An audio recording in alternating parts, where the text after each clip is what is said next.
Okay, so this is a talk I threw together in one day.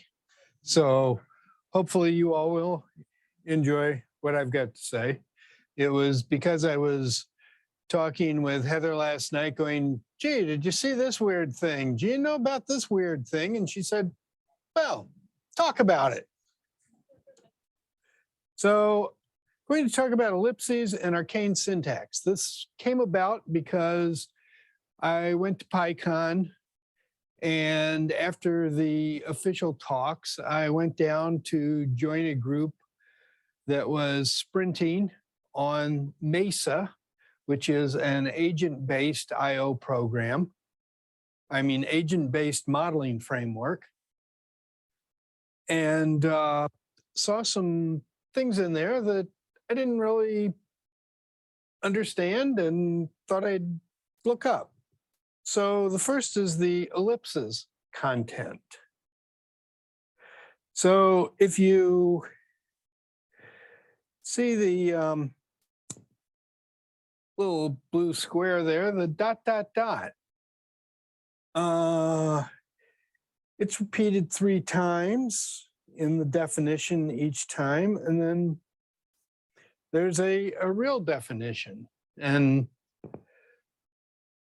I found out that this is the standard way overloads are defined if you're doing type checking.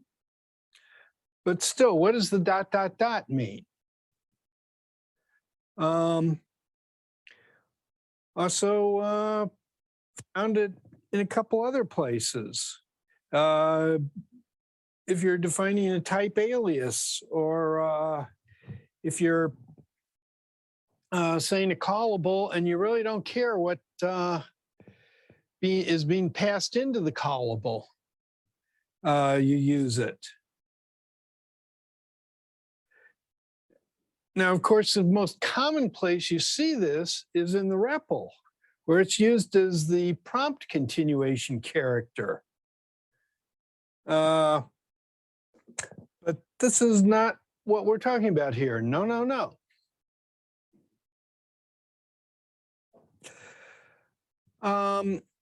It's also used in doc tests. If anyone still uses doc tests, you can specify what output your function is supposed to give back, and you can use an ellipsis. And the docs, this is the documentation of doc tests. When specified, an ellipsis marker is the expected output can match any substring in the actual output. This includes substrings that span line boundaries and empty substrings. So it's like a dot star with the multi-line equals true in a regex. Well, but if you go to the doc, first, this was not much help. It says ellipsis. You can use the actual word ellipsis, or you can say, it says this is the same as the literal ...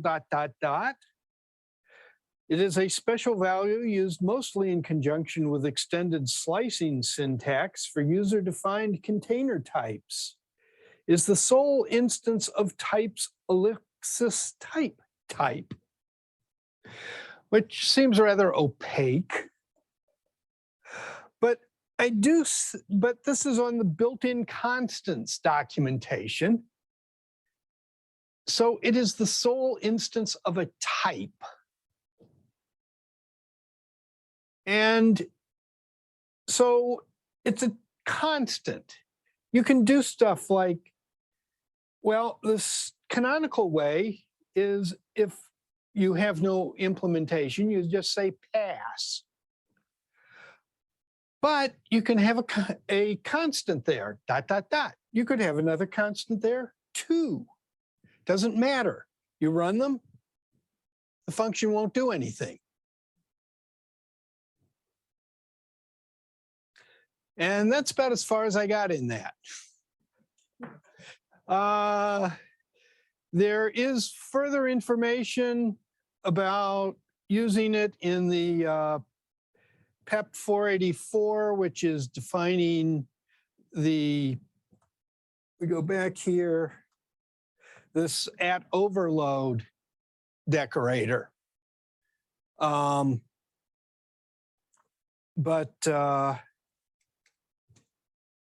it's still a weirdness to me. And then we have comments. Standard comments, everybody learns in Python, you put a $sign at the beginning and everything to the end of the line is a comment. So an example here. You also have the doc string, which is a comment on a class or a function definition, which comes after the actual declaration of the class or function, immediately after. So this is an example, class grid, and then we have triple double quotes, which says this is going to be a multi-line string, which goes until you have another triple double quote. So this is class grid, and then the next line is a string, or the next syntax element there. And we have the def on init. We again have a triple double quoted comment on the function. But it turns out this isn't the only place Python allows you to put a string after something and comment on what went before. So for example, we can have a def, and then the first thing is the doc string for the function. But if you have a single variable, an equal sign, or an assignment statement, and then what it's going to be, the value it's going to get, and then you have a string, that string is a comment on the assignment that went immediately before, which you can really screw people's minds around if you scatter strings throughout your code. There are other places where you're allowed to do this. Where this becomes useful is if you want to comment out a block of code. You can put a equals 1, start a multi-line string, quote, quote, quote, and then the block of code you want to comment out, you go to the bottom of it, and quote, quote, quote, it becomes a comment. Much easier than trying to put $signs on every line between, highlight it and do a command / or anything. So this is something I learned. And then in experimenting where else I might be able to do this string after an expression, I came across this, which I can't explain. You have a for loop, you have a string immediately after it, and then the body of the for loop, it prints out the string every time it goes through the for loop. Okay, Carl. Yeah, I was going to say that. Printing. It will print it because I'm at the REPL? That could be. Well, I agree. It's a little like it's in a for loop. It seems like that should be evaluated. Anything being evaluated. if you put the whole thing, So the idea is anything being evaluated is going to be printed if you're in the REPL. Well, quite possible. But that's as far as I got. There is a PEP, which I ran across at one time, which gave other examples of where you could put this string. I couldn't find that PEP today while I was writing this. So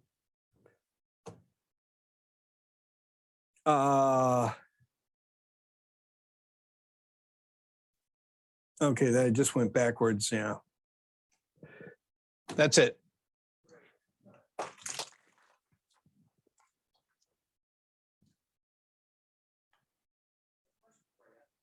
Oh, question, okay. When you say the string, or when you, in the previous slide, when you had like, if you like A equals 1 and then a string as a comment, is that literally a comment in terms of like A dot under dot would be that string? Or is it just that it's parsed as a comment on it and that's why it's does it go into the under doc attribute the way like a doc? Would, okay, so repeating the question for the online recording, is this, does the, after an assignment, does this become a dunder doc on the assignment? I don't know.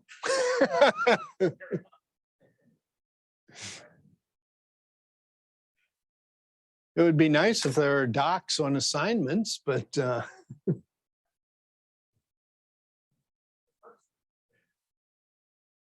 yeah, the first one would be a doc on the function, but like because A the underscore list dot under dot revisit the doc.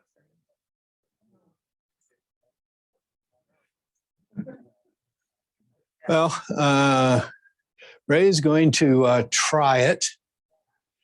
Any further questions while he tries to get his REPL up?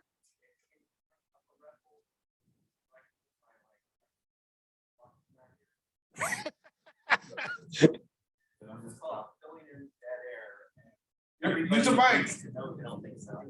Oh, why don't you come up and we'll put your computer on this, Ray?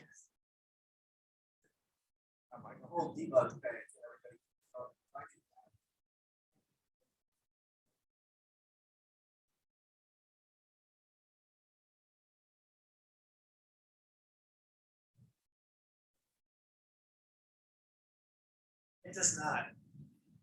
It's probably good. Yeah. But that array does have a doxstring in it. It says built-in mutable sequence.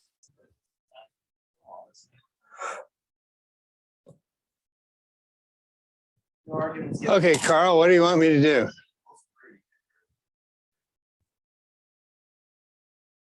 Row bracket A equal bracket. Yes.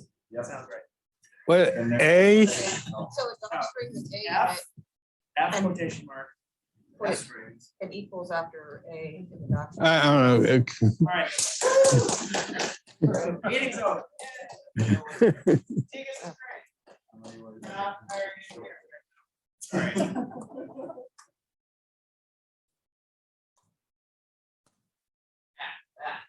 Yeah, Everybody see that? yes, this is a new feature that here, throw it. If you have a equal sign after a variable, it comes up at, the string is that variable name equals the value of the variable.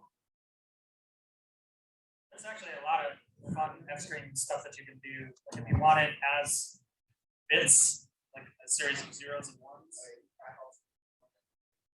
Yeah. Oh, yeah.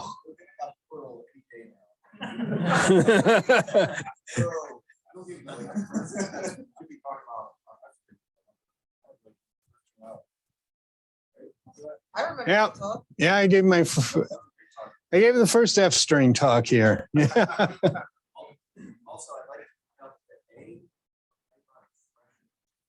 All the glory of expression.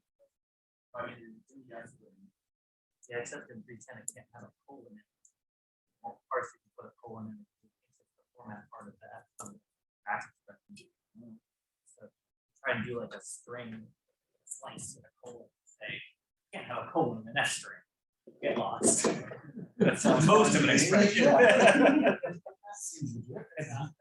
It's, I think this had the word accepted to get fixed, so they actually parse it correctly. I don't know. Python's on the same. Okay. We're getting off topic. I think that's the end of the talk. Thank you for coming to ChiPy.